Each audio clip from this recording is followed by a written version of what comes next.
Okay, here we go. Another week, another loss, this time to the New York Jets. Despite the lopsided score of 34-20, the Redskins showed... I can't do this, guys. Stick around, we'll talk about it after the game. Cue the music.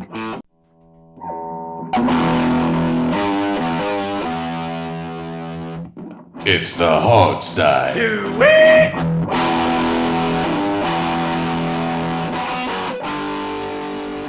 Ladies and gentlemen, here we are again. Welcome to the Hogstye. It's your boy Sean Conti. I've got the Hogs here with me as well. Robbie Duncan. What's up, everybody? Mr. Alex Zeese.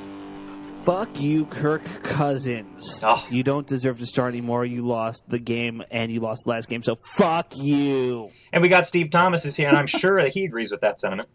Oh, yeah, it's a wonderful day in the neighborhood, people. Yeah. In the immortal words of Mr. Rogers, it's a wonderful day in the neighborhood. Guys, this game has me completely flustered. I guess we start with offense. I mean, this is going to be painful. Let's talk about Kirk first, maybe, I guess. Why not? As another, Why not? we have to. We got to do it, and we got to start off with this stat. It's now his 12th multi-interception game. Out of how many games? Well, he started less than 20. So Just you do remember the this, math. people. You know, Kirk Cousins has potential, for God's sakes. He hasn't gotten a chance here in Washington, D.C. Yeah, man. It's the pro-Griffin people are just anti-Kirk Cousins. I Griffinites. swear to God, he's going to be a great quarterback here, people. He's got, he's going to develop, as soon as he gets over being a fourth-year rookie, quarterback here, he's going to develop. As soon as he forgets how to throw soul-crushing interceptions, he's going to be a good quarterback. As soon as he throws the ball more than 5 yards down the field at any time, he's going to be a great quarterback. I promise you, people, he's just going to be awesome. He's going to be the next John Elway. He's going to be in the Hall of Fame. There, I said it. You know what I think, Steve? But we need to give him at least a $32 million contract. That's what we need. I'm gotta In get his another 5 years. Good thinking, Yeah. Sean. Good thinking. He Get needs his the vote confidence of up. confidence from the big contract. That's what he needs. Exactly. Vagina face, Kirk Cousins. That's what it guys, is. Yeah. guys, it was a little windy today. Come on. That's Yeah. right. Oh, yeah, That's yeah. right. Yeah, no, give him a break. Balls to fly 10 yards over the receiver's heads and fly Robbie, can you fall say- 5 yards short of a guy, and then he gets intercepted twice again. Well, I'll have to take a look at the film, but it was a little windy today. He's got the awkward neck itch, too. I love it. That's what he does. That's his move when he's That's his when he poker doesn't know what tell. to say. That's what Yeah, it is. It is. That's him. He's itching for Colt or Robert to come back in at this point. Is what it looked like. Yeah. Okay. After I finished yelling, just for the record, Kirk Cousins was 25 of 43 for 196 yards passing, a whopping 4.6 yards per attempt, one TD, two interceptions, and straight Guess off the the top of my screen head, game that wasn't working is today, huh? About what 60% completion Screen rate, I game. think, Something like that. Yeah. roughly. Yeah. Doesn't matter. I mean, No, it let's. doesn't. We've said it again. Completion rate in this offense doesn't matter. No, it doesn't matter. It- And Yeah. outside of the two interceptions, we should make this clear too. He didn't have a good game outside of those two interceptions. He overthrew, No. he underthrew, he was off target. I mean, I know it was windy, but it was Well, not you know a what? good performance. He had Crowder down the seam wide open later in the game after that second interception. Just sailed right over him. He Yep. completely That's right. went off the rails after that last interception. Now this is something we haven't looked up, but I'm wondering: can anyone remember the last time "fuck you, Kirk Cousins" has won on the road? Well, oh God, Nope. we'd have to go look. Maybe before the, The end Browns of the game, episode. wasn't Yeah. I think it was his rookie year that "fuck you, Kirk Cousins" won on the road. That was a great game, though. And by All the way, credit where it's due. Yeah. This is normal Kirk, people. Like I, can You mean normal coin "fuck the you, Kirk"? Well, yeah, I don't use that kind of language, but I'll go along with it in this case. This If ever is there's a time, this is the time, No, Steve. yeah, Go I for can't it. do that. But Say I it with mean, me. This is Fuck this is you, the Kirk. If only you knew the power of the dark side. Me and Robbie on the light side, and Alex and Sean are trying to corrupt our moral sensibility here. It's not right. that hard given today's game. But point is, this is what we see from Kirk over and over again. It has been 3.5 years of this, people. He's not improved a single bit. Yeah. He never had potential ever to Nope. be more than he is. All you people out there who were begging for Kirk are paying for it now, and you were fools to think that anything but this was going to happen. Sorry, but that's the God's honest truth. I will agree completely with that. He- I want to. Sorry, not to jump over you, Rod. I just wanted to point out too. You're right. he overthrew Deshaun Jackson and hurt him doing it. He overthrew Chris Thompson. They almost broke his back trying to catch that ball. I thought that Chris Thompson was going to come out for the game. I think that was actually an underthrown ball that Thompson had stopped so much that it looked overthrown. Well, I mean, either way, he had to leap, do a backwards leap, in the air, land squarely. And only had to 10 seconds, then realized it was going over his head. Yeah, I mean, it could have been either way, terribly thrown ball. In all my notes I took, I did keep a little stat of my instantaneous evaluation of Kirk Cousins' bad passes, and I stopped counting at 12. Okay. So, okay, that sounds about right. Yeah. I don't know if that's totally accurate. I was going to say in that ballpark. He even underthrew the Crowder on that fourth down play. Yep. You roll out. He was wide open. Just had to lead him a little bit, but because he threw it behind him, it was an incomplete pass, and it was a tough catch for Crowder to make. Yeah. That's exactly right. It was simple stuff like that he screwed up on. In all honesty, go ahead. Wide receivers were falling, and people were like, well, the wide receiver fell again. It's like, yeah, they fell because he underthrew them by 5 yards, and they're trying to dive and catch the ball. So right. It's insane. Yeah, we really watched him unravel before our eyes in the third quarter. It was actually kind of sad. Yeah. Because the first half wasn't good, but he at least didn't look completely demolished, and we really saw him go and just die on the field, and it was actually kind of sad, I thought. All right, so here's my question that it just popped in my mind: is this worse than the Giants game last year for him? Like in terms of him unraveling, I feel like this might be as bad, if not worse, than when he fell apart versus the Giants. It was a quicker unraveling, I think. Wasn't that a 4-interception game, though? Yeah. I mean, it looked worse on paper, but I feel like... But was it an actually worse performance? Yeah, that's a good... It's sad that we have to even be playing those hypothetical games, comparing these two games. That's so depressing. I'd still say that Giants game was worse, though. I mean, on paper it looks worse than this one, but even then, I mean, you look at him during that game, he was just completely... I mean, he shut down and just... He may as well not even been out in the field. He did. That was a different person. He did the same thing today, though. But that was even worse then. He's lucky the pants were yellow because he pretty much pissed himself at one point. And I don't know. Yeah. Are we really debating whether or not this was the worst performance of his career? Go ahead, Yeah, Sean. I mean, this is just depressing. I want to ask you this, which is also depressing, and people are probably going to want to put my head on a stick for saying this, but to me, the cardinal sin you can't commit as a quarterback is turning the ball over. You cannot have multiple interception games. Sure. Does Kirk Cousins, and I feel like now, what is this, game 6? Yes. I feel like now, game 6 of his 4th year, it's still being a problem. Can you really say he gives us the best chance to win? Can you really say that? Honestly, I don't want to bring up Griffin stuff, but it's hard not to because you're seeing such terrible play. Well, yeah, me neither. I mean, because we're kind of done with Griffin, but Griffin wouldn't have done any worse than Cousins for sure. He wouldn't have done any worse. No. Yeah, and I will say that Griffin probably wouldn't have been pulled for the game if he had had a game like this. The first interception that Cousins threw on that sideline pass, that might have been the worst pass I've ever seen. It was a bad read in the first place. And he made a bad throw on his bad read where he stared down a receiver on a blatantly obvious play call. I mean, that was just the awful. Both interceptions looked like something a college freshman would make, not an NFL player. The second one he threw it into coverage. It was obvious bracket coverage. It was a terrible throw. The worst. Yeah, just chucked it up. Yeah, basically a Hail Mary. Sideline. Yeah, playground. My thing is basically, guys are complaining about where's our running game at. I'll tell you where our running game is. It's being thrown down the shitter because we have defenses that are just begging Kirk Cousins to beat him with his arm, and he's yet to do that. Yep. The Giants put that blueprint out there. They did it last year. They put the blueprint out there, and it worked. Yep. And that's what every defense has been doing since then. They've been loading the box, shutting down the run. I don't put it on the offensive line. They are completely outmatched against more guys than they can block. When and that's why we don't have a running game. Backfield every down to stop the run. Yeah, right. You're right. You're absolutely right. Yeah, I mean, this is a great thing to talk about. Steve, you have the stats for rushing this game. I mean, it was a pathetic performance, we all know. Yeah, but if you've got it, hit us with it.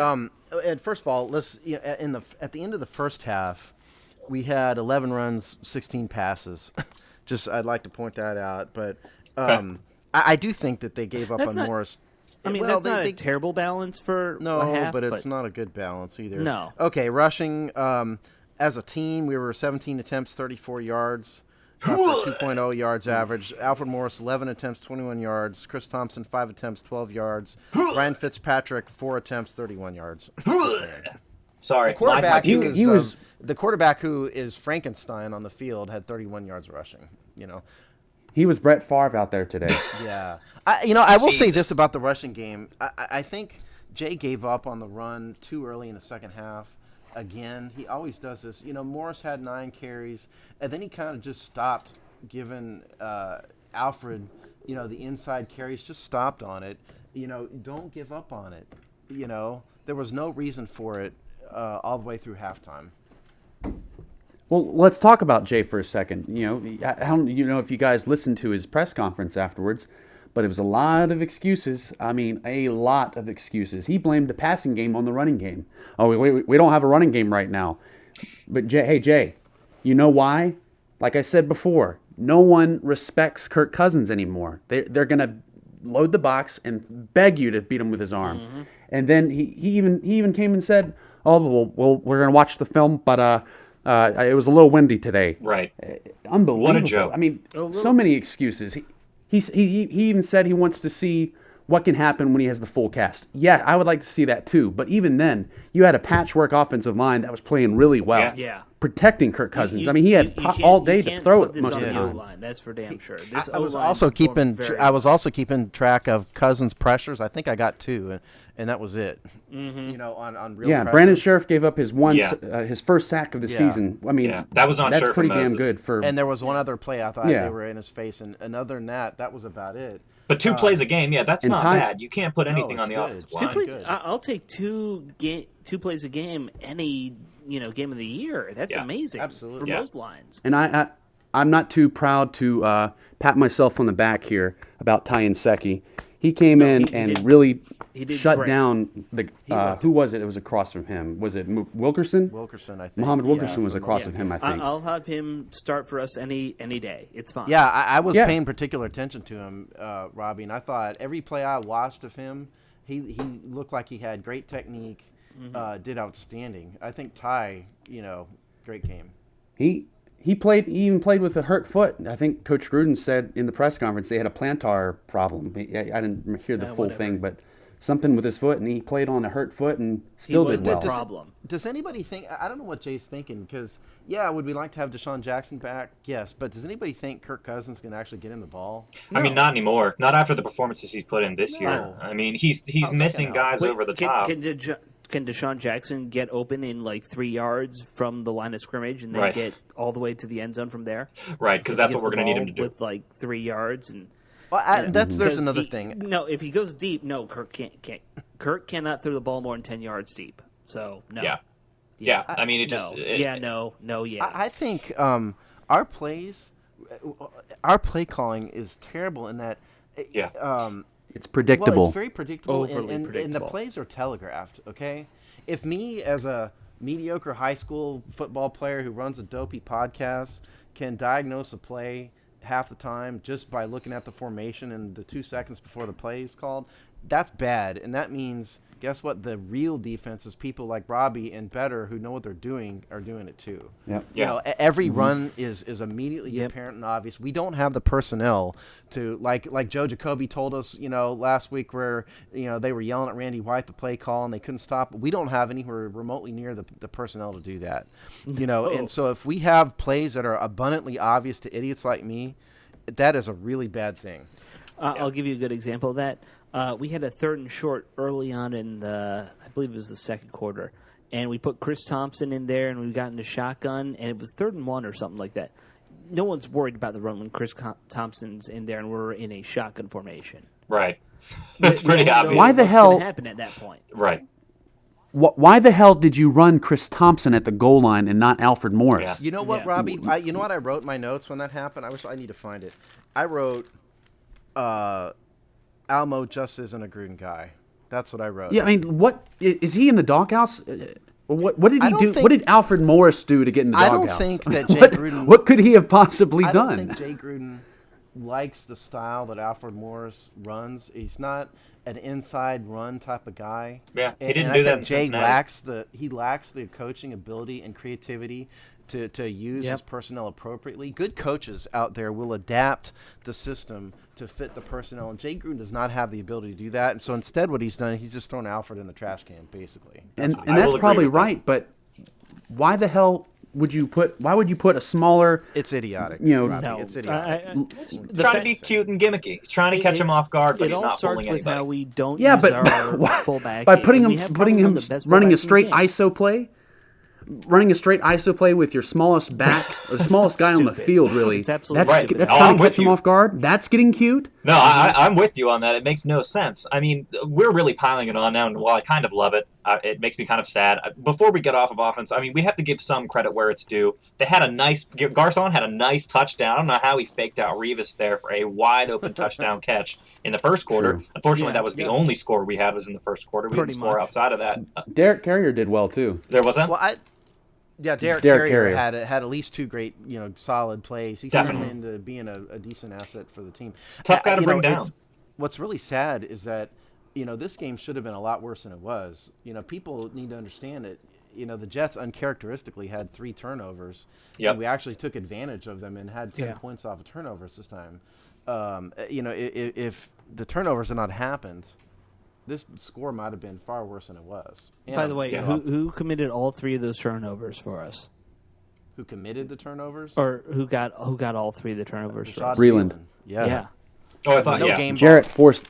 No game ball. Kaisho and Jarrett forced the first fumble. I know we can't do a game ball because we just got our asses handed to us, but any 3 turnover day for one guy, that's pretty impressive. Yeah, it was. And I actually had him as a game ball recipient last week, and he got it again this week, I think. He showed some real... And plus, he had one moment where he stuffed, I think, Ivory on the line, and that's a big size mismatch.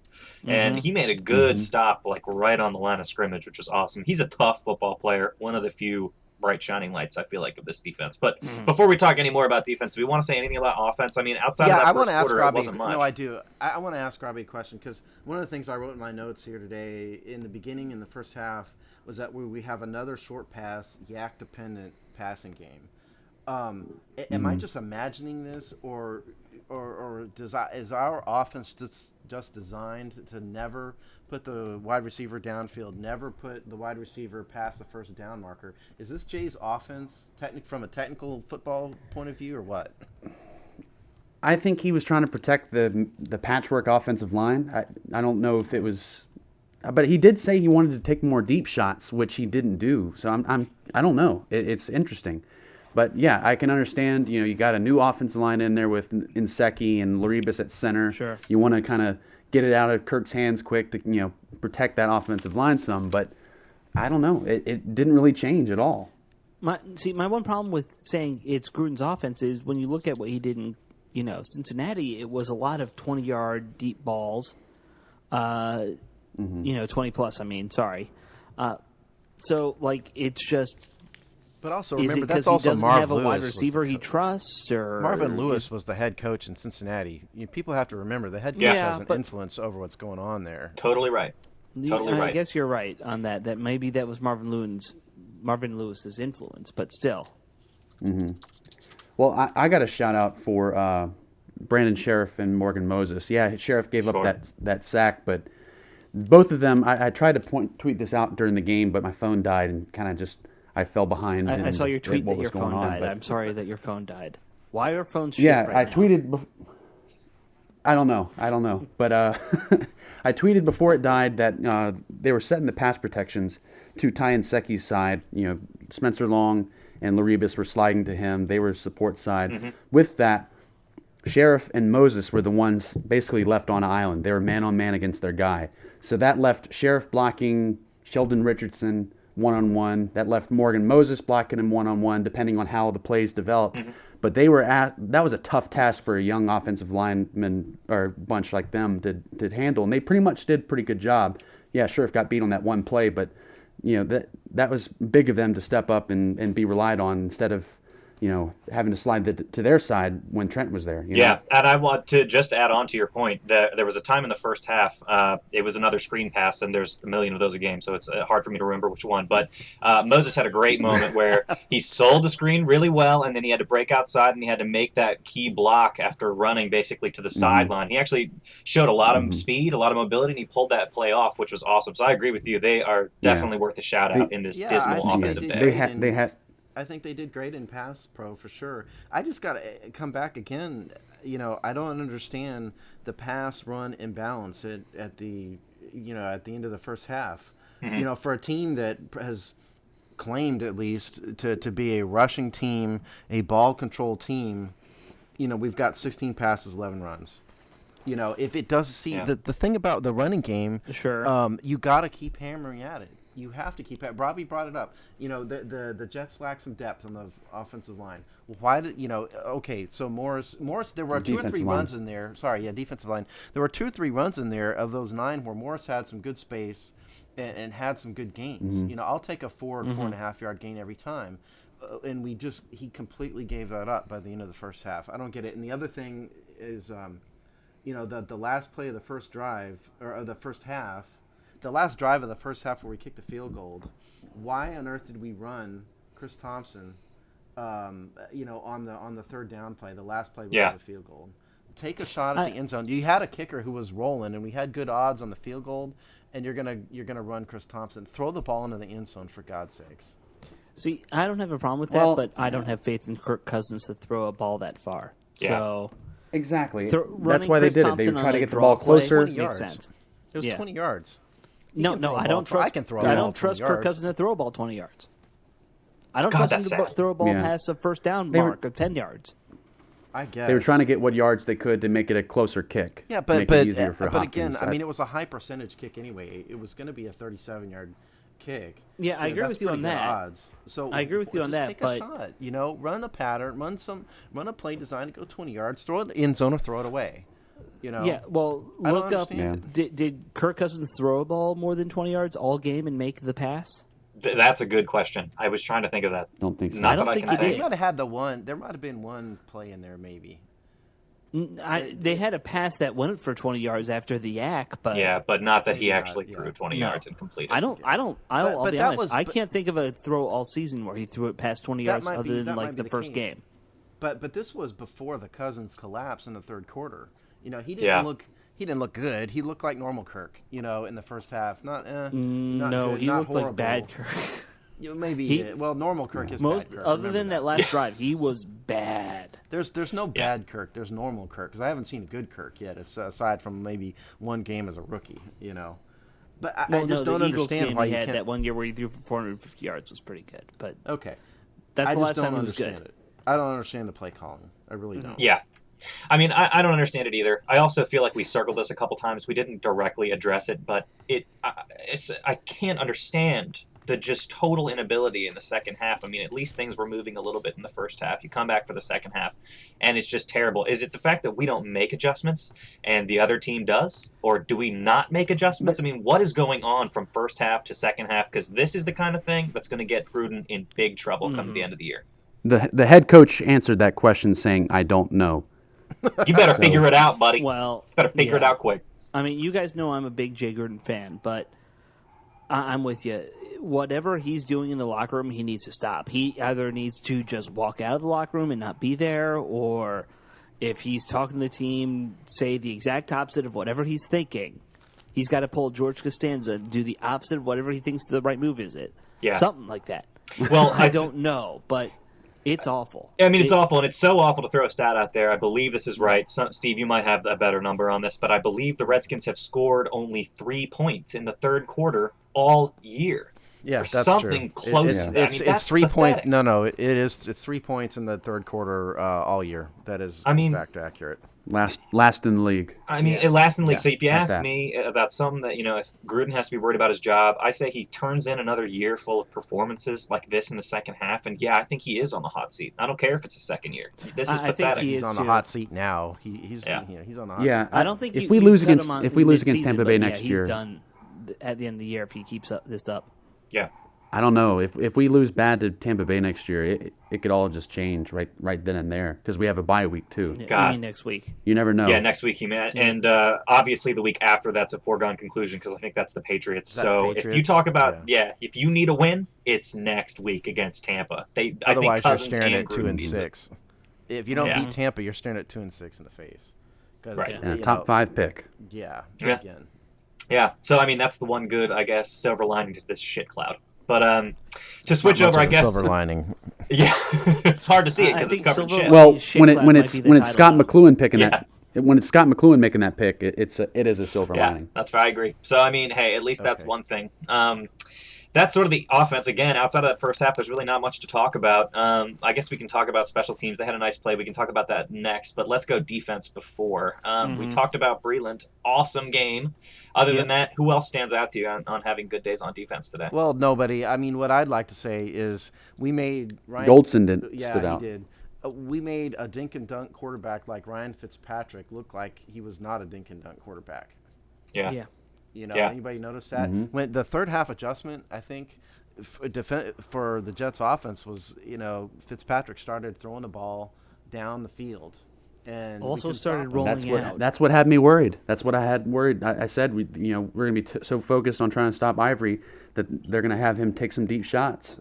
Yeah. And by the way, we didn't stop Chris Ivory. 20 attempts, 146 yards rushing, 7.3 yards average. Pathetic. And then on the receiving side, Chris Ivory had 3 catches for 50 yards. So in no way did we. If we tried to stop Chris Ivory, we failed miserably again. And you know what? What that brings up to me is just inability to tackle. If you remember that first catch by Decker, that he fell, I guess, kind of on his own on the 1 yard line there. But I mean, that was pathetic. It should not have been that long of a catch. And then you saw it also with running back's name, Jesus, Ivory. My God, this is so depressing. How can you forget him? Yeah, you saw it with Ivory all day. I mean, just inability to tackle, inability to make a stop. So a lot of plays were worse than they had to be. We were in the right place sometimes. Yeah. You know what I noticed about Ivory's runs was that he gained an awful lot of yards around the right side edge, running at our left side of the defense. He didn't do so well when he was hitting the A-gaps. Kerrigan's side. Yeah, exactly right. They were running at Kerrigan, and he gained a ton of yards, but he didn't do quite so well right in the A-gap in the middle and to their left, our right. But I was just stunned at how well he did around the right side edge. And that has been a criticism of our defense this year, is that they haven't done so well stopping the runs on the edges, and they did terrible at it today. It wasn't just the edges, though. I mean, some of his biggest gains came right through the middle of the defense, and there was not a single player in the middle of the field there to stop him because everyone was playing the edges all game long. We had guys trying to attack the edges. It was either we had a 4-man line, and they were going after the guards and the tackles, or we had, an occasional middle linebacker blitzing around the center, which was very weird, and that's where they were getting gashed. Yeah. And I agree. And, to that point, and then I want to make this point too, Robbie, this is kind of a question for you, but it seems like quarterbacks, non-scrambling quarterbacks, are managing to scramble on us a lot. You saw it with Matt Ryan, you saw it with Eli Manning, and today you saw it with Fitzpatrick. That's a good point, my question there is that like a result of this new base defense that's kind of, it's like a base cover 3 defense, so it's a little softer up front? I mean, like what is the deal with that? It seems like we're seeing quarterbacks run loose. Yeah, you don't game plan for that. I mean, if they're not known to scramble, you're not really going to game plan for it and have someone spy him. It's one of those things where if he does it, that's the last resort, and he does it. We take what we live with it and move on. Yeah, I'm not living with Fitzpatrick scoring a touchdown on us. I'm not at all either. I kept asking myself where the linebackers were, on those Fitzpatrick's runs. Where were they? Yeah, dropping deep into coverage. It seems like Here's Did the you notice? And Barry blitzed a couple times today for the first time. Did you notice that? Yeah, these 2 that I remember didn't do a darn bit of good, but for what it's worth, it was there. Is anyone else done with Perry Riley at this point? Yeah, I mean it's getting to that point. I think he might. The linebackers, he's definitely one of the weaker ones. He was doing well at the beginning of the season, but he's was. Been sliding off since. Yeah, I mean, he's shown I think flashes. Compton's got more upside. Yeah, I do too. I think you might be right about that. I mean, how long has faster, Riley been too. on the team? He's been here a while. This is 5th or 6th year or something like that. Well, Yeah. this is his second contract, so it's at Yeah. least it's 6 Yeah. years, I think. I mean, the name you of wanna his hear game some- is inconsistency. Sorry, go ahead. Yeah, you want to hear some defensive stats? Absolutely. Sure. Okay, Deshaun Goldson, 13 tackles. Keenan Robinson, 10 tackles. Perry Riley Jr., 8 tackles. Trenton Robinson, 8 tackles. Kashawn Jarrett, 7, and it goes down from there. Was it just me, or did Terrence Knighton look terrible today? He had the one play that was good, but some of those runs were He's right been at him. invisible all He season. really has. I've been very disappointed in him. Hadn't done anything. He had the one good play today where he split that double team and made a stop on I think was it a 3rd down. Other than that, Something that like might have that, been yeah, the first play I remember him making all year. Honestly, And the thing too about us not stopping Ivory, I wanted to say, is we're just not filling our gaps most of the time. There was one play especially I pointed out during the game, tweeting it out.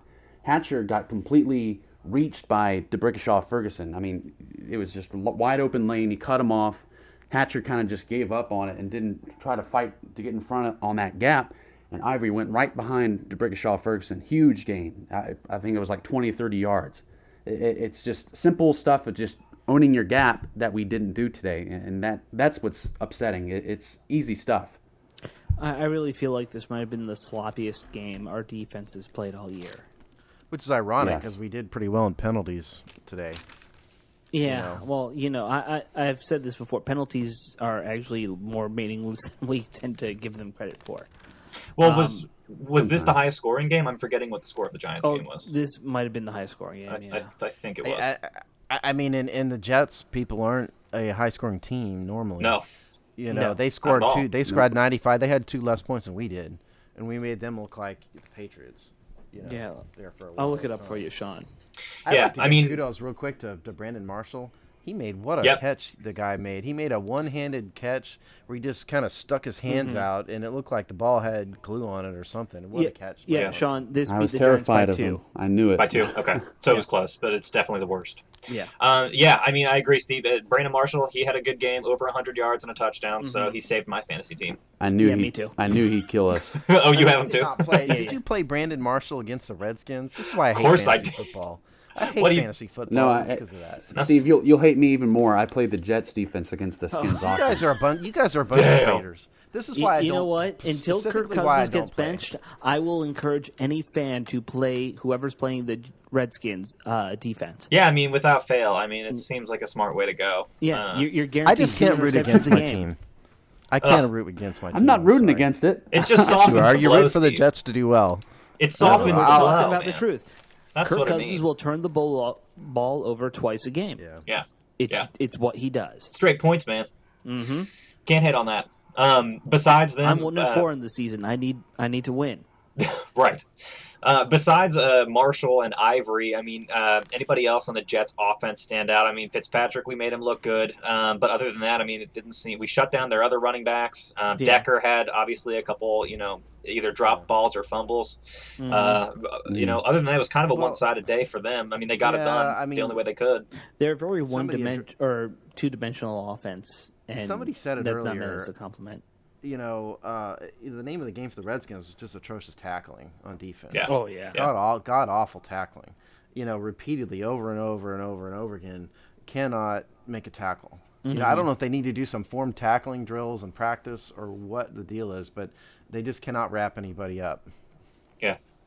I'll say this though, I think we do have a pretty decent defensive coordinator in Joe Barry, but the problem big time is the injuries. We're so hurt on defense, especially that it really does affect how we play on defense. And I mean, in general, yeah, we sucked today and we sucked at the end of last week's game, but he's doing pretty. He's making lemonade with lemons with what we have right now. Yeah. I I mean, the corners look He's been small better. to I me. For the actually mo- don't for the think most they part. did that bad versus Atlanta overall. I think it made No, but at the end we They gave stunk it it up. up. they We were just gassed. let I 'em- get that. Yeah. Yeah, I mean, I think Barry has been better than I expected. Me too. Honestly, I didn't I'll expect take him much, over but- Hazlitt. Well, but what I don't like Me about too. Barry is his defense is so non-aggressive. You know, Vanilla? it's come. Is it It's the it's not vanilla? even really vanilla. It's just not. Do you want to aggressive. leave ice cream on his desk? We set soft zones constantly. We don't. Do you want to leave blitz. soft You know, serve the ice cream defense on his is- desk? The defense is keyed on pressure from the front three and front four. And Yeah. I don't think it's an aggressive defense. We let Yeah. receivers off That's the fine. line untouched most of the time. But see, the thing is that's fine with me. You know, you don't have to have an aggressive defense. You just need good players. That's the thing, though. He does need to adjust to that when you don't have all your players that are, you know, if they're all hurt, you got to adjust to that. But I like the scheme of, you know, playing soft defense, read and react, you know, play good football and let your front line do their job. You just have to have better players to do that. You know what I mean? I mean, I'll say I to don't want that him to point, turn him Robbie. into- I wanted go to say ahead. too to that point that our corners, and I know that Hall and Culliver are out, but our corners, they just look kind of small, which is why I feel like you frequently Yeah. see two of them miss a tackle on the same guy on one play. It's like they get on, they just slide off like the dude's covered in like oil, basically. It's I don't know if it's a size thing, strength thing, or technique thing, or a nasty combination of all three, but it's not working. I'm not saying There's we some need to double have. entendre in there. Just I'm not oiling saying a we man need to up. have. There's nothing wrong with that. I'm not saying we need to have Greg Williams level of attacking defense, but at some point you got to stop with the cover three. You got to stop with the soft zones and occasionally mix things up here. And we did it a little bit today. I mean, there were times when it was at least one or two plays where Breland had Marshall one-on-one on press man coverage. I noticed there was at least one play where that was the case. But I don't think it's. I don't think he varies his defense enough. Maybe that's a better way to say it. Here's the thing, though, about aggressive, like blitzing style defenses. It has to click. It has to get there, because if it doesn't, you're going to get gashed. They're going to pick you apart on offense. And I've said this before. If you're in my offense in college, we begged teams to blitz us because we were so good at picking it up, and our quarterback would make you pay big time with a huge pass downfield to one of our receivers who is one-on-one with somebody. You have to have those have to click if you're going to be aggressive like that. So that's why it's such a risky thing to do is blitz. It's not always a guarantee that it's going to work. Well, again, I Now, don't want maybe- Greg Williams. I just want, Yeah. Well, I know. I think he needs to be a little bit more aggressive than he is. That's all. And, I'll trust and your just I agree with change that. it up from always being this cover three shell. When did we go from a philosophy where, okay, you played this base formation to you're always playing cover three or cover two or Tampa 2 or whatever? Yeah. Like, I don't understand how that's any benefit for a team. Well, Right, I it can talk seems about this one a little side. bit. Season, I but- can talk about this a little bit, because, we did this. We played cover two when I played as a bad high school player. We did cover two a lot, and the reason we didn't have the personnel. You have to have the personnel to play man coverage. Sure. You I have to have understand that. corners who are talented at that, and if you don't have it, you really need to not be playing man a lot because you're going to get destroyed. And so, to a certain extent, I get the zone coverage. I just don't get the soft zone.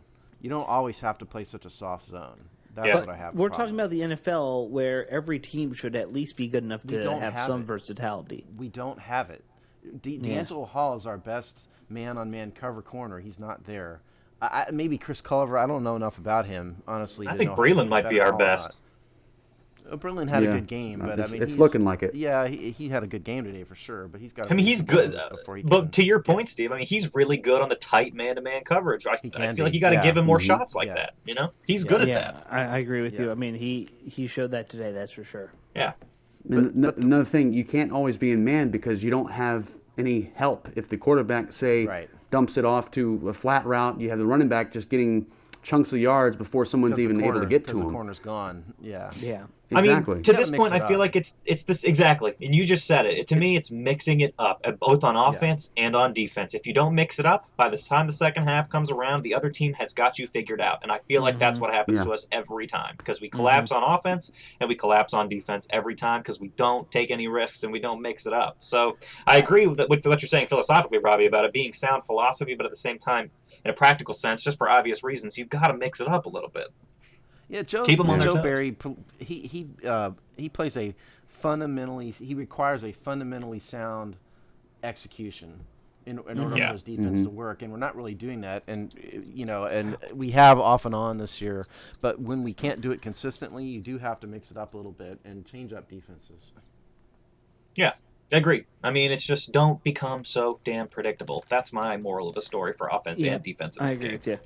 Well, let's talk about another, and there's so few and far between, another bright spot of this game was definitely that special teams block punt for a touchdown. Thank God that happened. I mean, it was too little too late. The game was out of reach, and we didn't score after that, but that was nice. Yeah, I almost didn't even care that it happened. Plays have both happened in too little too late situations in the Meadowlands. Yep.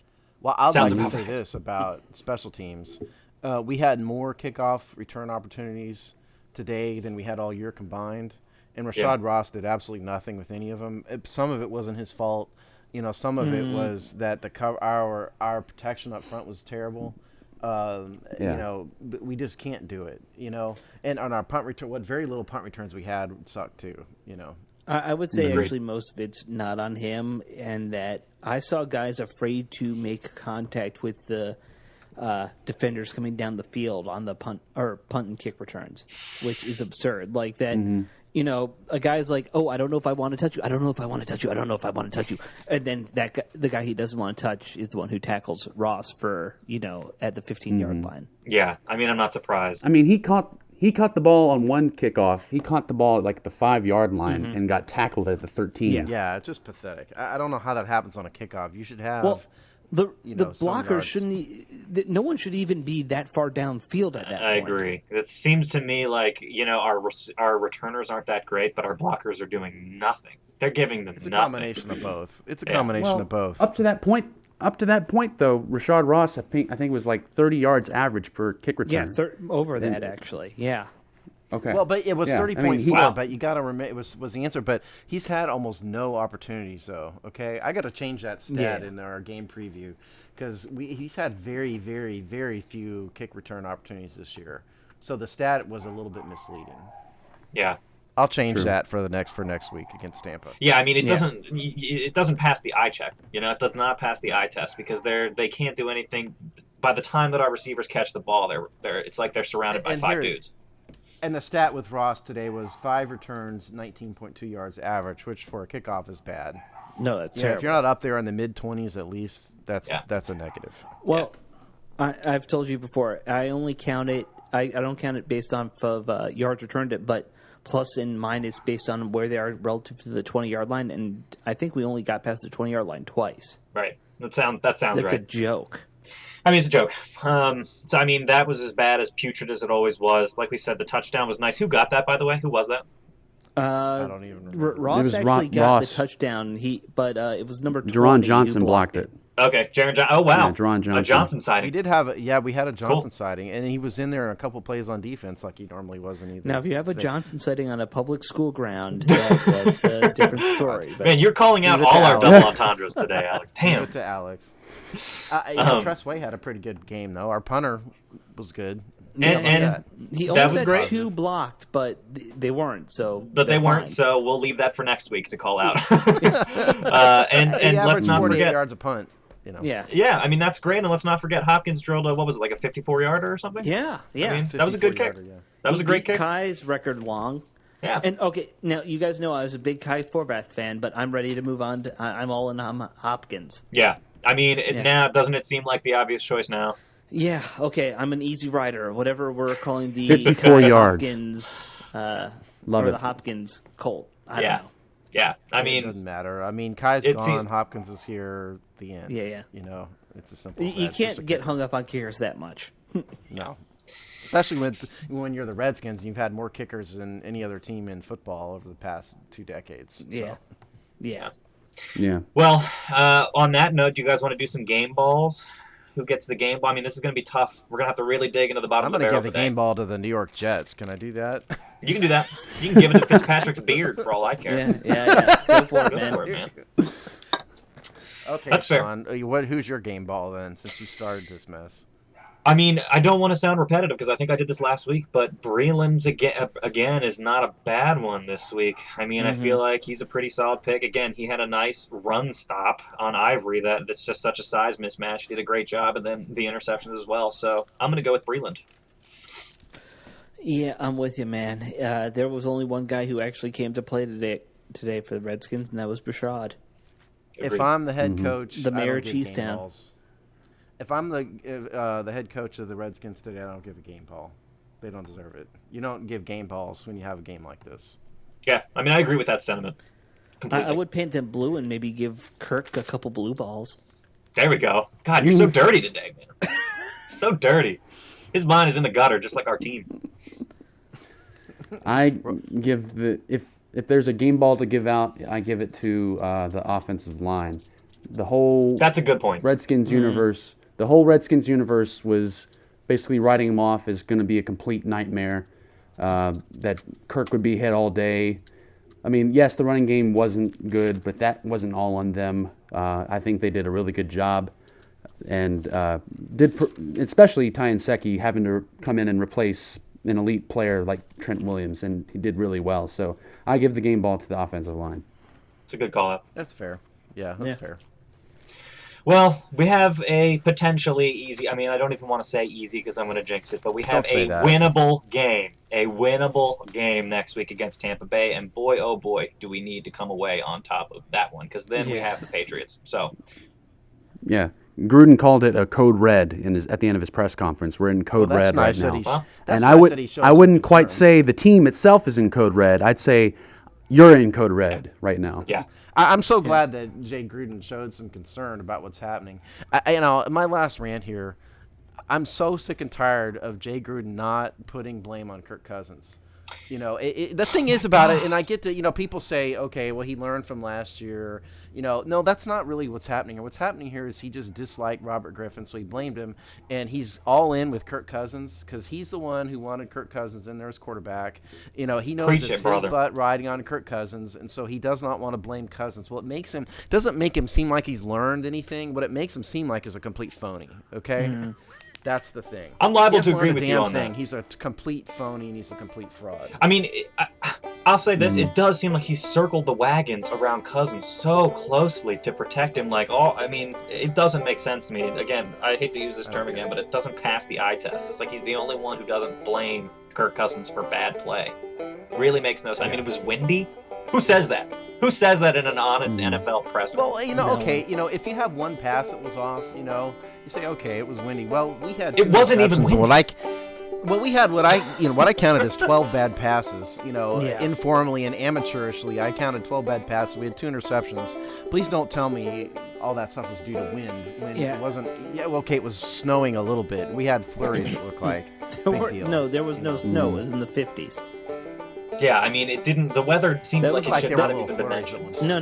It was in New Jersey. That was just dirt in the air from being in New Jersey. You had cigarette smoke. Yeah. Whatever. Anyways. Toxic waste. Yeah, anyways, check back with us early this week because we're going to do a preview for the Buccaneers game, and that will be we'll have some hope for that one. So stick around with us, and we will see you next time here on the Hawk's Eye. As soon as he forgets how to throw soul-crushing interceptions, he's going to be a good quarterback.